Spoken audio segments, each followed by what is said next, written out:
Thrissur Pooram കലക്കലിൽ FIR register ചെയ്ത അന്വേഷണത്തിന് സാധ്യത.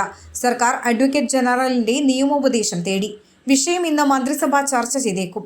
CPM സംസ്ഥാന സെക്രട്ടേറിയറ്റും ഇന്ന് യോഗം ചേരും.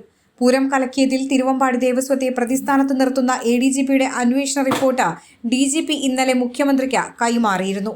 റിപ്പോർട്ട് ഹൈക്കോടതിയിൽ സമർപ്പിക്കാനും സർക്കാർ ആലോചിക്കുന്നുണ്ട്.